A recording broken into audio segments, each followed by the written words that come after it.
नमस्कार, मैं योगेश राणा।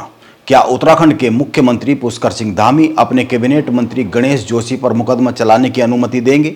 यह सवाल इस वक्त उत्तराखंड की राजनीति में सबसे बड़ा सवाल बन गया है। विजिलेंस ने आय से अधिक संपत्ति के मामले में कैबिनेट मंत्री गणेश जोशी के खिलाफ मुकदमा दर्ज करने की अनुमति धामी कैबिनेट से मांगी है। मुख्यमंत्री पुष्कर सिंह धामी के लिए यह एक परीक्षा की बहुत ही कड़ी घड़ी साबित होने वाला है। आप इसको कुछ ही बातों से समझ सकते हैं। पहली बात, मुख्यमंत्री पुष्कर सिंह धामी अपने मंत्री के खिलाफ मुकदमा दर्ज करने की अनुमति दे या नहीं दे, यह बहुत हद तक एक ही बात से तय होगा, बीजेपी का केंद्रीय नेतृत्व क्या चाहेगा।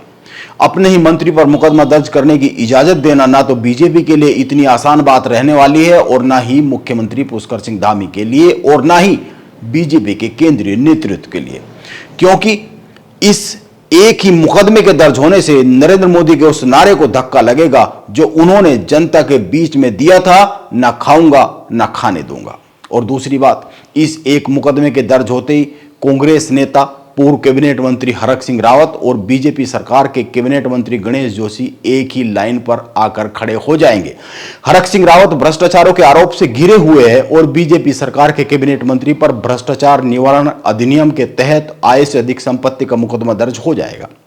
अब तीसरी बात पर गौर कीजिए, धामी के लिए यह परीक्षा की कड़ी घड़ी इसलिए भी है क्योंकि आपको याद होगा गणेश जोशी ने अभी कुछ दिन पहले दिल्ली की खूब दौड़ लगाई थी। वो गृह मंत्री अमित शाह से मिले, वो राजनाथ सिंह से मिले, इसके अलावा भी बहुत से बीजेपी के बड़े लोगों से मिले।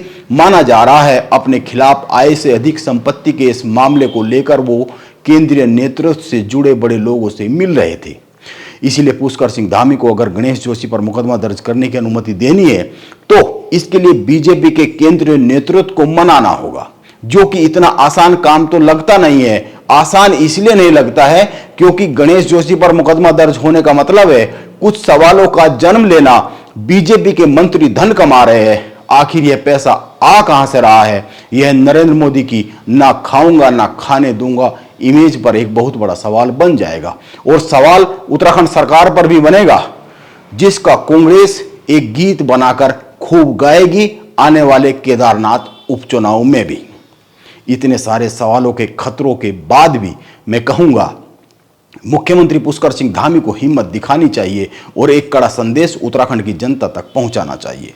धामी कैबिनेट को गणेश जोशी पर मुकदमा दर्ज करने की मंजूरी दे देनी चाहिए, क्योंकि पुष्कर सिंह धामी जब से उत्तराखंड के मुख्यमंत्री बने हैं तभी से जीरो टॉलरेंस की व्यवस्था राज्य में देने की बात उत्तराखंड के नागरिकों से करते रहे। इसीलिए पुष्कर सिंह धामी के सामने उत्तराखंड की जनता के लिए भ्रष्टाचार के खिलाफ कड़ा संदेश देने का यह बहुत बड़ा मौका है।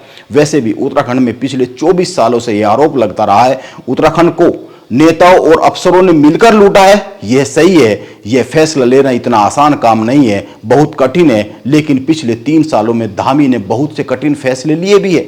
वो चाहे देवस्थानम बोर्ड को भंग करने का फैसला हो, गैरसैंण कमिश्नरी पर लिया गया फैसला हो, यूसीसी जैसे और भी कई सारे बड़े फैसले हो। इसीलिए धामी को उत्तराखंड की जनता तक संदेश पहुंचाने का यह मौका किसी भी सूरत में गंवाना तो नहीं चाहिए। गणेश जोशी मामले पर बीजेपी के प्रदेश अध्यक्ष महेंद्र भट्ट और बीजेपी सांसद त्रिवेंद्र सिंह रावत की भी राय सामने आई है। इन दोनों नेताओं की राय को जानना चाहिए क्योंकि दोनों की राय एकदम विपरीत राय है। दोनों नेताओं की राय जानेंगे। पहले यह समझते हैं आखिर गणेश जोशी इस मामले में फंसे कैसे, घिरे कैसे। दरअसल RTI activist advocate Vikesh Negi ने स्पेशल विजिलेंस कोर्ट में आय से अधिक संपत्ति के मामले में कैबिनेट मंत्री गणेश जोशी के खिलाफ एक याचिका दायर कर मुकदमा दर्ज करने की मांग की। विकेश नेगी ने गणेश जोशी के 2022 के विधानसभा चुनाव लड़ने के दौरान दायर किए गए हलफनामे को आधार बनाया। इस हलफनामे में गणेश जोशी ने बताया है उनके पास 9 करोड़ रुपए के करीब की संपत्ति है।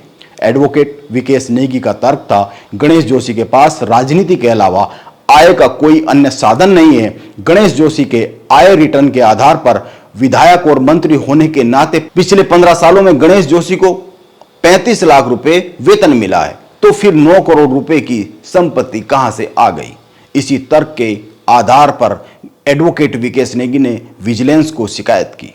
विकेश नेगी की शिकायत पर सुनवाई करते हुए विशेष न्यायालय न्यायाधीश सतर्कता मनीष मिश्रा ने अपने आदेश में सुप्रीम कोर्ट के एक फैसले को नजीर मानते हुए कहा, शिकायत के 3 महीने की समय सीमा के बाद ही कोर्ट की राय पर पहुंचेगी और यह समय सीमा 8 अक्टूबर को समाप्त हो रही है। अब 8 अक्टूबर से पहले दावी कैबिनेट को यह निर्णय लेना है गणेश जोशी पर मुकदमा दर्ज करने की अनुमति दी जाए या नहीं दी जाए। इस मामले में अगली सुनवाई की जो तिथि है वह 19 अक्टूबर तय हुई है।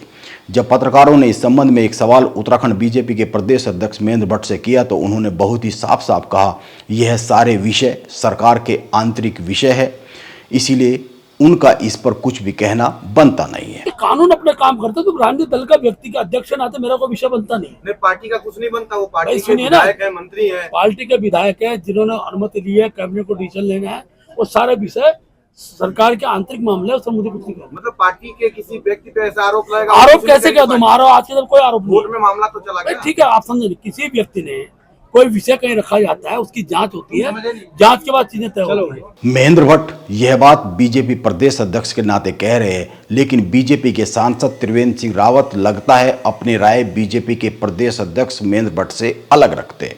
जब पत्रकारों ने बीजेपी सांसद त्रिवेंद्र रावत से गणेश जोशी से जुड़ा सवाल किया तो पहले तो त्रिवेंद्र सिंह रावत इसको टाल गए। दोबारा पूछने पर त्रिवेंद्र रावत ने गीता का उदाहरण देते हुए बहुत ही साफ साफ कहा, न्याय वह है जब हम अपना पराया छोड़कर न्याय के रास्ते को अपनाते हैं। तो भाई ऐसा है कि वो बोलते हैं ना कि न्याय क्या है, न्याय क्या है, भगवान ने गीता में क्या कहा। तो न्याय वो है, धर्म युद्ध वो है जब हम अपना पराया छोड़ करके और न्याय के रास्ते को अपनाते हैं, वो धर्म है।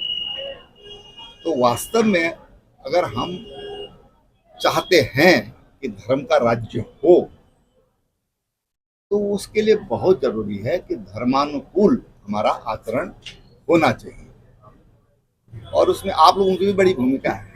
जो सामने बैठे हैं, खड़े हैं मेरे, आप लोगों की बड़ी भूमिका है। त्रिवेंद्र सिंह रावत ने हंसते हुए यह भी कहा, धर्मानुकूल आचरण होना चाहिए, और इसके लिए पत्रकारों को बड़ी भूमिका बताई कि इसमें पत्रकारों की बड़ी भूमिका है। वैसे उत्तराखंड के इतिहास में ऐसा पहली बार हुआ है जब विजिलेंस ने आय से अधिक संपत्ति के मामले में किसी कैबिनेट मंत्री के खिलाफ मुकदमा दर्ज करने के लिए कैबिनेट से अनुमति मांगी है। जनता में भ्रष्टाचार के मामले को बड़ा गंभीरता से लिया जाता है।